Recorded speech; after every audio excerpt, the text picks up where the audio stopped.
Dober večer, spoštovani gledalke in gledalci. V minulem tednu je Katedra za podjetništvo Ekonomsko-poslovne fakultete Univerze v Mariboru praznovala 20. obletnico svojega delovanja in na enem od dogodkov v okviru podjetniškega foruma, ki so ga pripravili na fakulteti, so se srečali trije ključni možje Maribora. Novi župan dr. Andrej Fištravec, rektor Mariborske univerze dr. Danijel Rebolj in predsednik uprave Nove kreditne banke Maribor Aleš Hauc. Maribor ima nekaj endemičnih težav. Visoko brezposelnost, usihajoče podjetništvo, že prej porušeno industrijo in v preteklosti povsem neprimerno komunikacijo med gospodarstvom in lokalno politiko. Po nekaterih najnovejših merilih spada Maribor, sicer drugo največje mesto v državi, med nerazvita okolja. Če je preteklost zaznamoval ta paradoks, da imamo na univerzi veliko znanja, kako spodbujati gospodarstvo in podjetništvo, v lokalni politiki pa brezbrižnost, sedanjost zaznamuje pripravljenost nove lokalne politike, da gospodarstvu in strokovnjakom vsaj prisluhne. Kakšna je pot do uspeha v tem dialogu, nam bodo nocoj pomagali razumeti. Profesor dr. Miroslav Rebernik, predstojnik Katedre za podjetništvo Ekonomsko-poslovne fakultete Univerze v Mariboru, dobro večer. Izredna profesorica dr. Karen Širec, prav tako z Katedre za podjetništvo. In direktor tovarne podjemov magistr Matej Rus. Skratka, dobro večer in dobrodošli vsem trem. Profesor Rebernik, prvo vprašanje je namenjeno vam za uvod in nekako na kratko. Kako ste vi videli to prvo srečanje treh mož, župana, rektorja in direktorja banke? Ali je to triumvirat, ki lahko Maribor in regijo potegne iz sedanje letargije? Torej, zagotovo, da samo po sebi to ni.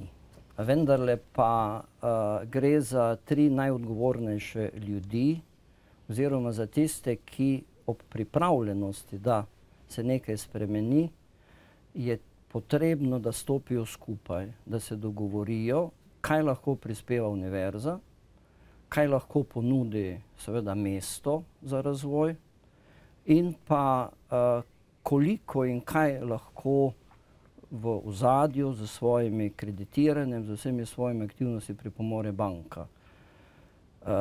Trdno verjamem, da brez tega, da se najodgovornejši ljudje usedejo za skupno mizo, v veselje nam je, da smo jih spravili na Ekonomsko-poslovni fakulteti v 20-letnici podjetništva mi za isto mizo.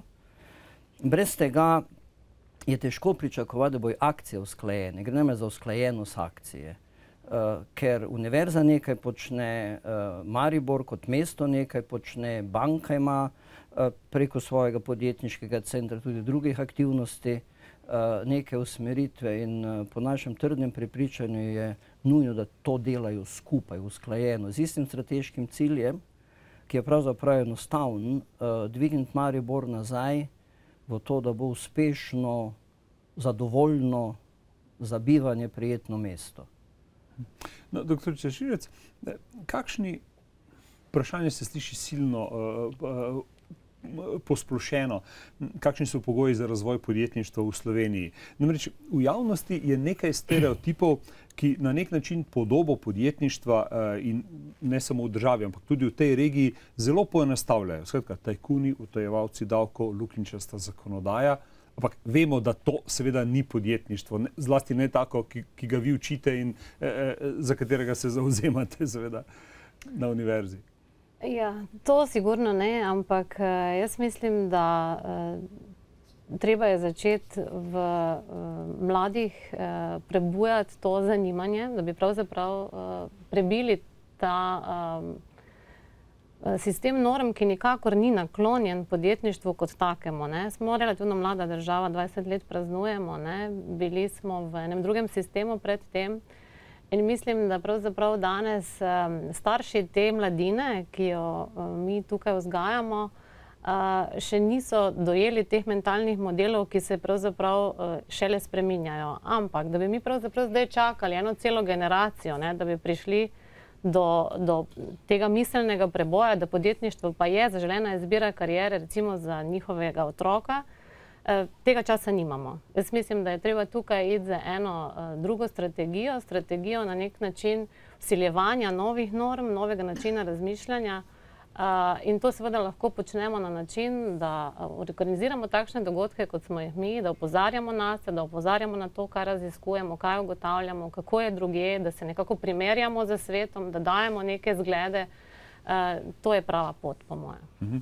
Gospod Rus, ena od prejšnjih vlad je v nekem razvojnem programu za obdobje do leta 2013, torej do letošnjega leta, ki se zdaj že izteka, povsem resno napovedala ustanovitev tovarne podjemov.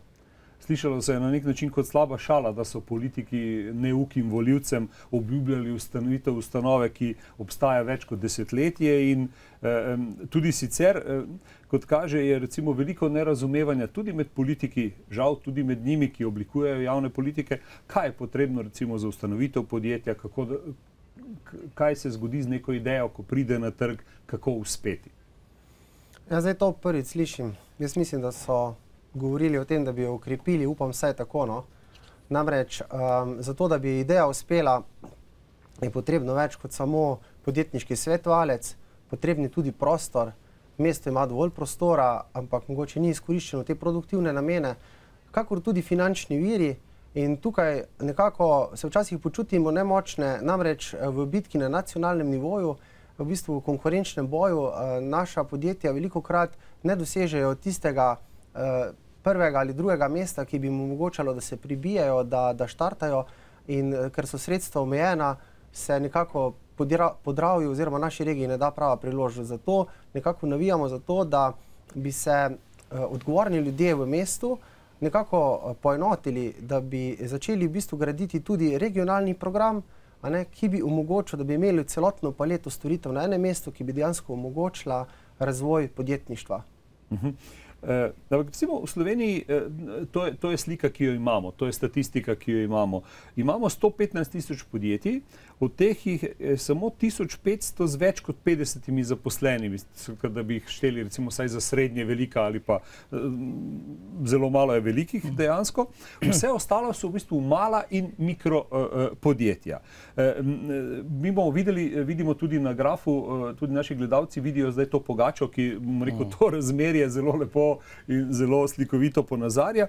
Ampak kakšen je odnos javnih politik prav do te množice, torej do tega največjega števila podjetij, kakšen je njihov življenjski cikl, kaj sploh vemo, kaj se z njimi zgodi takrat, recimo, ko se kot eno start-up podjetje pojavijo na trgu in recimo živelo naj bi to takšno podjetje pač recimo nekaj desetletij ali pa celo stoletij.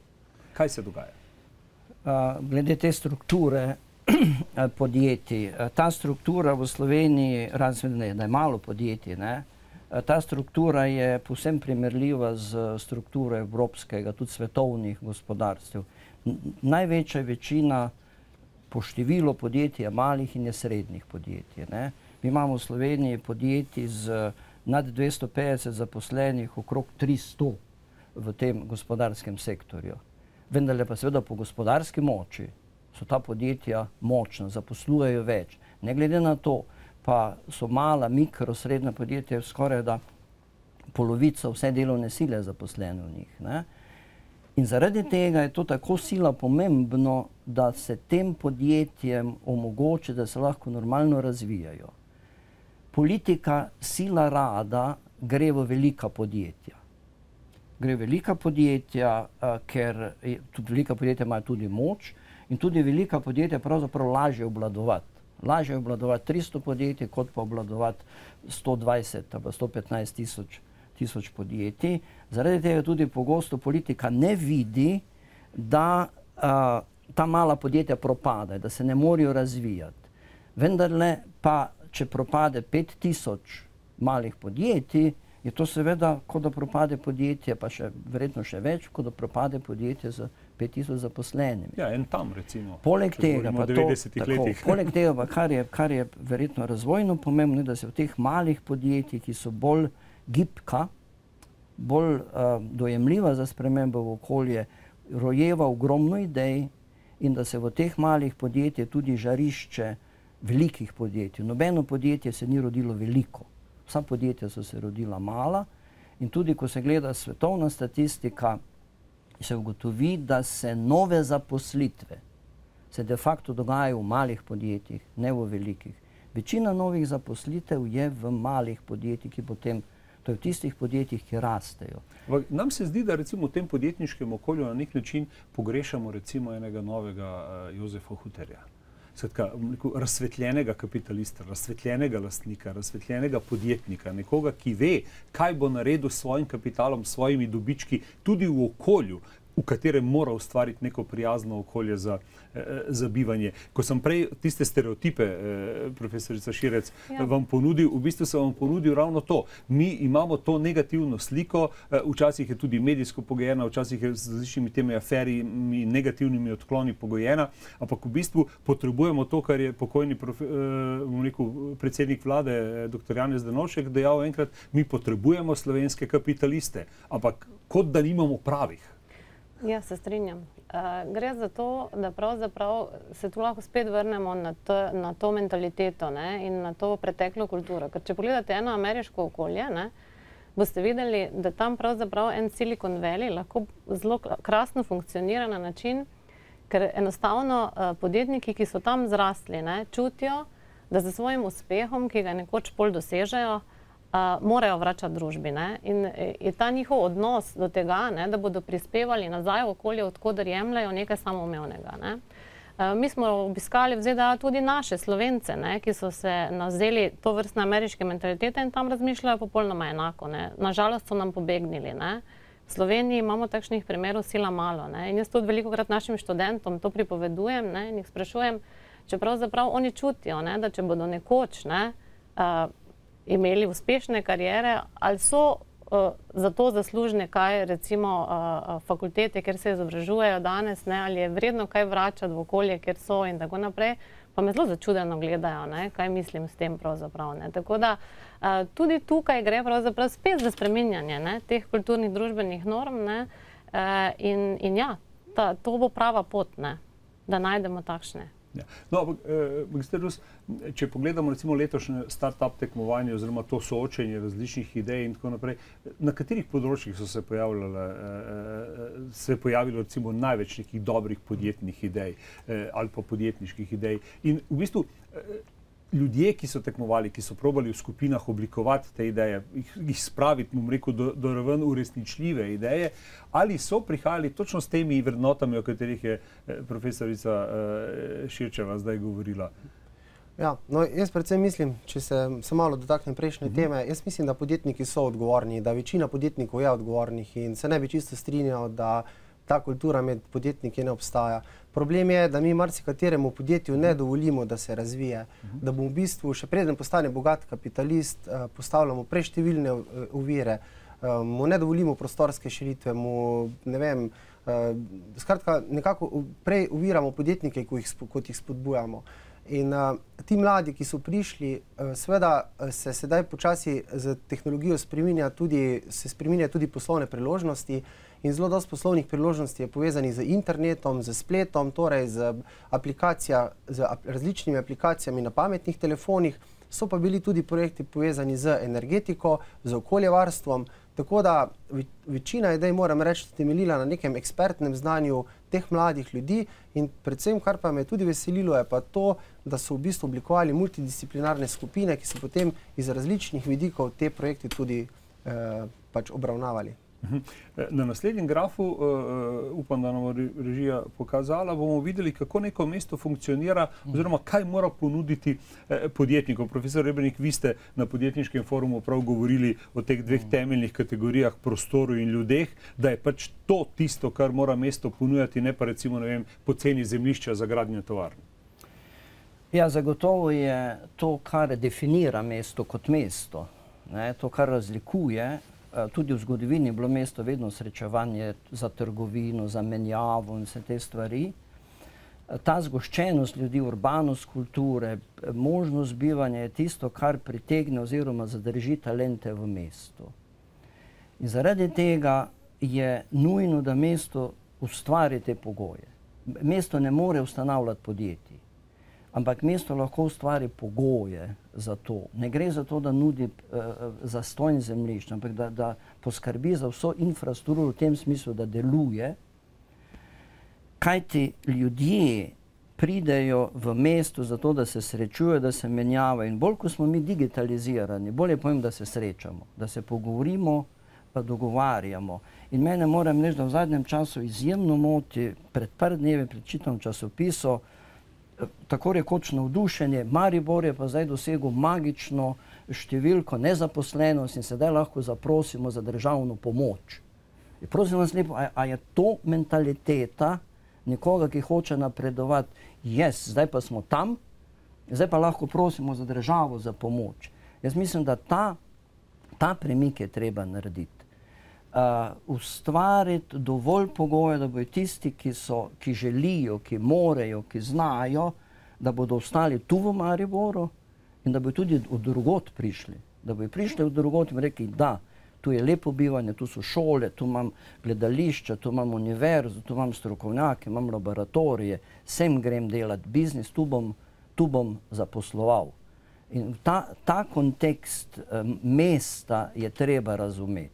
Mesto je od nekdaj mesto srečevanja ljudi, ne zemljiščin tega. No, tako. Na katedri za podjetništvo sodelujete v dveh velikih raziskavah, ena je na nacionalni, ena na mednarodni ravni. V obeh analizirate, kako se okolje v bistvu odziva na podjetništvo, kaj ponuja, kako prilagaja zakonodajo, kako recimo nastajajo in rastejo nova podjetja. Tu vidimo zdaj na grafu ta raziskovalni model, kje je v teh recimo mednarodnih primerjavah, to se iz modela ne vidi, ampak poznate podatke, kje je Slovenija? Ja, če se osredotočim na spodnji del slike, to je tisti, ki prikazuje globalni podjetniški monitor, katerega smo pravkar za letošnje leto izdali. Tukaj moramo najprej poudariti, da gre pravzaprav za proučevanje zgodnje podjetniške aktivnosti, se pravi za tiste najbolj ranljive faze, ko se ljudje šele odločajo za podjetniško pot. Gre za to, ali prepoznavajo poslovne priložnosti, ali jih ne v okolju, ali menijo, da si upajo, da imajo veščine, znanje in sposobnosti za to. In po tem TEA indeksu, to je indeks zgodnje podjetniške aktivnosti, smo letos sicer po 3 letih zabeležili porast. In smo na eni strani zadovoljni, da se je to končno zgodilo, ampak na drugi strani naj opozorim, da je pač potrebno tukaj biti previden pri interpretaciji takšnega podatka. Namreč gre za to, da gre za tiste najbolj ranljive faze razvoja podjetja, kjer je lahko pot do uspeha in do nekega ustaljenega podjetništva, pa da ne govorim še o rasti, ki si jo želimo za ta podjetja, torej da ne bi ostala mikropodjetja, ampak da bi prerasla te najmanjše oblike samozaposlitev, še dolga. In da je tukaj enostavno to en signal, bomo rekli, vladnim politikam, da pravzaprav svoje programe bodo pripravljene na način, da bodo tovrstnim poskusom prišle nasproti. No, na naslednjem grafu bomo videli tudi eno zanimivo tarčo med 3 skupinami dejavnikov, ki jih tu vidimo, ki vplivajo na razvoj podjetništva, so recimo tudi politični ukrepi, to je ta rdeča puščica na spodnji desni strani. Ali so dosedanje slovenske politike, politične elite opravile ta zrelostni izpit v državi, ki je vendarle stara 22 let, da bi razumele, kaj morajo ponujati podjetništvu? Jaz bom rekla tako, vedno znova tisti ljudje, ki so za to odgovorni, verjamem, da razumejo in verjamem, da se trudijo. Problem je mandatov in vedno vnovičnega prepričevanja in seznanjanja z situacijo. Tako da mogoče bo dr. Rebernik znal tukaj več povedati, ker on je tisti, ki vsako leto znova ali pa vsak mandat znova prepričuje. Zdaj, če mi primerjamo 20 let nazaj, se je ogromno spremenilo. Ogromno spremenilo na univerzi, v državi. Jaz mislim, da je na dolgi rok so se spremenile stvari, kar se podjetništva tiče. Je bolje, je več tega prenosa znanja v to, so nekako to inovacijsko okolje delno uredili preko univerzitetnih inkubatorjev in tako dalje. Jaz mislim, da to, kar še ni prevladalo, razumevanje je, da ni število podjetij tisto, kar je naš problem. Torej, ne koliko jih imamo, problem je, kakšne imamo. Kakšne imamo, torej imamo podjetnike, ki želijo rast, ki so v naprednih tehnologijah, ki so visoko izobraženi in grejo v te sfere, torej podjetniške vode, ta del šepa nenehno in nenehno. In nenehno tudi šepa to razumevanje, da podjetništvo ni enako je biti lastnik podjetja. Podjetništvo pomeni iskati priložnosti, biti pozoren na priložnosti, jih izkoriščati, zaposlovati. Zato je ta iniciativa, ki je Tovarna Podjemo začela s tem Startup Maribor, se meni zdi izjemno dragocena. Povezati tiste sile v Mariboru, tiste sile v regiji, ki bodo naredile nekaj za to, da bi ti talenti ostali v Mariboru, da bi se razvijali, ker podjetništvo je zmeraj lokalno. Vi ne ustanovite podjetja v Evropi. Vi ustanovite podjetje v Mariboru, na Pobrežju.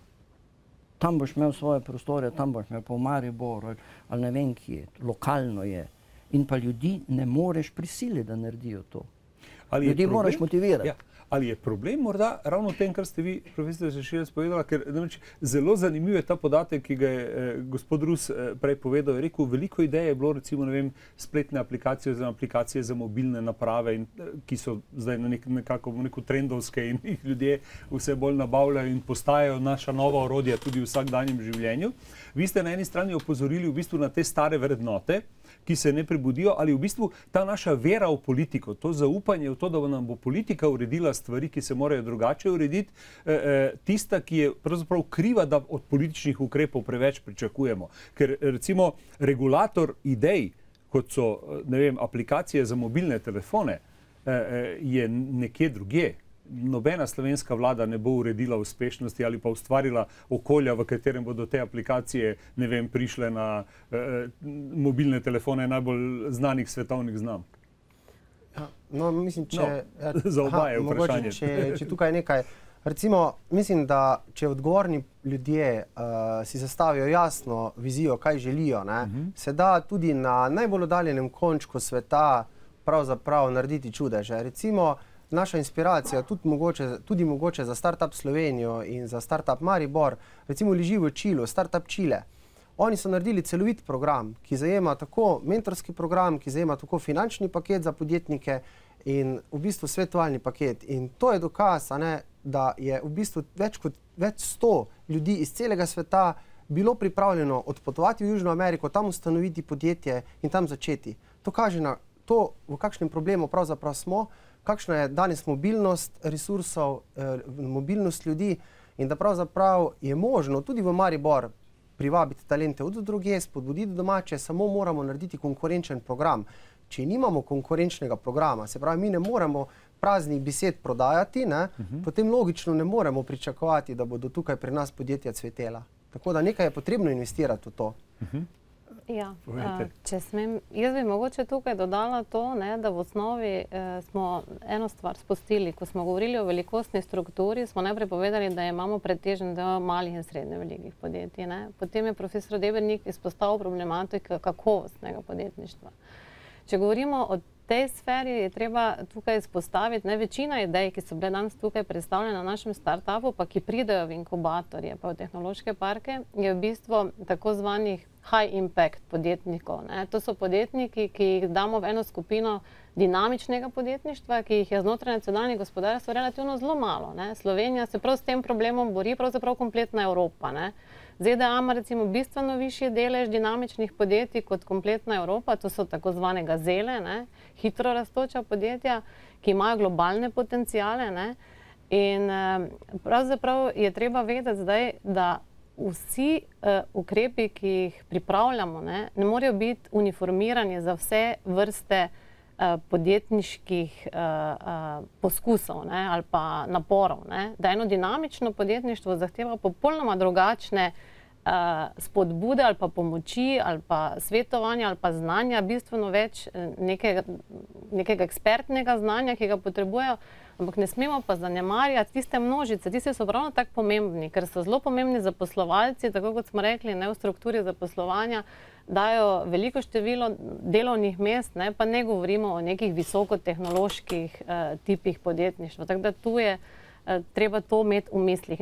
Nova Zelandija, na primer, je letos naredila raziskavo in je rekla, ne bomo več toliko spodbujali startupov kot hitro rastočih podjetij, ker želijo ujeti Avstralce in so ugotovili, da bodo več naredili za dvig bruto družbenega proizvoda, če bodo v programsko politiko naravnali prav na hitro rastoča podjetja, ne.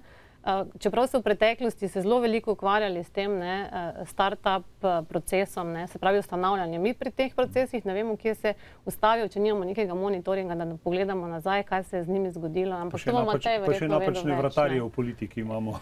Ja, pa jaz mislim, da mi prevelike upe polagamo v politiko, predvsem ne v politiko, v politike. Mi pozabimo, da ključna želja vsakega politika pravzaprav, da je ponovno izvoljen. Mi bomo videli, ko bo spet prišlo do volitev, bomo videli, kakšne vse obljube sejejo. Tako da jaz mislim, da moramo malo mi znižati pričakovanja od politikov, pa več zahtevati od politike. In od samih sebe, v bistvu. Od samih sebe pa vedno. Od samih sebe vedno. In da, jaz moram reči, verjetno sem že v letih, ko me stvari motijo, da ljudje niso pripravljeni nekaj storiti za sebe. Premalo za sebe narediti. Ali na izobraževanje v to, da poskrbijo sami zase. Jaz mislim, da ko enkrat prebili to magično mejo, da moraš najprej poskrbeti sam zase, potem šele pričakuješ, da bo kdo drug skrbel za tebe, da bomo dosti storili. Pa ne gre samo za ustanoviti podjetje, gre tudi za to, da si znotraj podjetja podjeten. Skratka, gre za podjetnost, ne za ustanavljanje podjetij. No, ampak če izhajamo iz te perspektive in iz tega, kar je profesor Širec povedala, če pogledamo razmere v Podravju in Mariboru, še en graf imamo na razpolago, ugotovimo recimo, da ta regija odstopa v pozitivno smer od slovenskega povprečja samo pri številu raziskovalcev z doktoratom in pri deležu aplikativnih raziskav o podjetništvu. Po vseh drugih kazalcih, ki jih zdaj tukaj vidimo na zaslonu, je slabša od slovenskega povprečja. Te ugotovitve ste celo v grafu poimenovali rezultati, ki pozivajo k ukrepanju. Kaj je potrebno narediti in kdo naj ukrepa? Profesorica Širec. Ja, jaz mislim, da ukrepati bi morali pravzaprav vsi deležniki, če govorimo o Podravski regiji zdaj, in en korak v tej smeri je bil ta, da smo jih mi prejšnji teden posedli skupaj. Ledeni možje. Da se bojo otoplili. Da se bojo otoplili. Hecam se, prosim.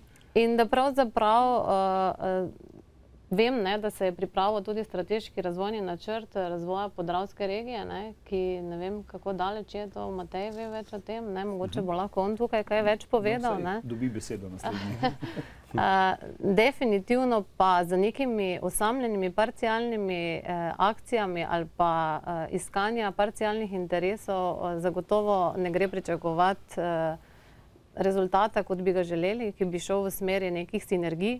Tako da jaz mislim, da ključni deležniki mesta, definitivno tukaj občina ima svojo besedo, definitivno tudi univerza pravzaprav lahko veliko tukaj prispeva. Težava je samo v tem, kako se bomo lahko zmenili, ker niti znotraj univerze verjetno velikokrat nimamo konsenza. Nekaj takega smo tudi povedali na naši okrogli mizi. Ta zgodba o javnem sektorju je naslednja velika tema, ampak gospod Rus, nadaljujte. Ja, torej, na papirju smo naredili strategijo. Ta strategija v bistvu opredeljuje, kdo bi moral kaj narediti. Ampak, ko gre človek na teren med te organizacije, podpornega okolja, med ključne deležnike, pravzaprav ugotovi, da si marsikateri svoje vloge pravzaprav ne predstavljajo na ta način, da tudi pravzaprav ne znajo povedati, kaj so jasni cilji njihove organizacije in s čim bi lahko oni prispevali k razvoju mesta, in da velikokrat pravzaprav svoje poslanstvo jemljajo bistveno širše in bolj abstraktno, kot bi bilo to potrebno. Potrebno se je zavedati, da če želimo narediti preboj, ustvariti preboj Maribora, potem mora vsak deležnik imeti jasne cilje, jasne cilje, ki jih mora doseči, in vsak se mora poskušati specializirati za tiste aktivnosti, v katerih je najboljši. Dejansko bi vsi v mestu želeli početi prav vse in to na nek način vnaša absolutno nekoordiniranost, vnaša tudi mogoče nek umetni boj med v bistvu temi organizacijami. Namesto, da bi se vsi usmerili v boj za rast, za delovna mesta, za nova podjetja, se usmerjamo za boj za preživetje med sabo in to nikakor ni produktivni razvoj. In jaz se velikokrat žal ne morem strinjati s tem, da mesto ni odgovorno tudi z financami podpreti takšnih programov. Nekako podpirati moramo tako šport, kot kulturo, kot infrastrukturni del razvoja mesta, moramo podpirati pa tudi gospodarski razvoj mesta.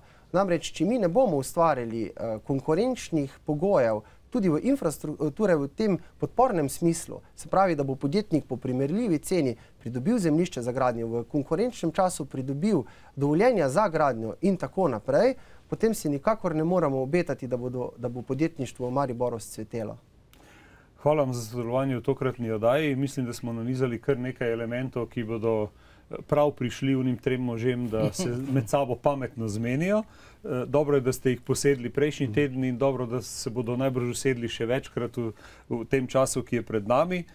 Skratka, bližajo se prvomajski prazniki in morda je pravi čas, da ravno v tem času premislimo o tem, na kakšen način delu priznavamo čast in oblast, kot smo to rekli v starih časih. Hvala vam še enkrat seveda za sodelovanje. Hvala tudi vam, spoštovani gledalke in gledalci. Jutri bomo z vami v posebni oddaji Tele-M, v kateri bomo gostili 18. Štajerski gospodarski forum na temo Hrana, naša strateška prihodnost. V petek bo z vami kolega Dušan Tomažič. Spremljajte nas tudi na naši spletni strani www.tvmaribor.si. Pišite nam na naš naslov elektronske pošte. Z vami bom sam jutri in v ponedeljek 29. aprila. Do takrat nasvidenje.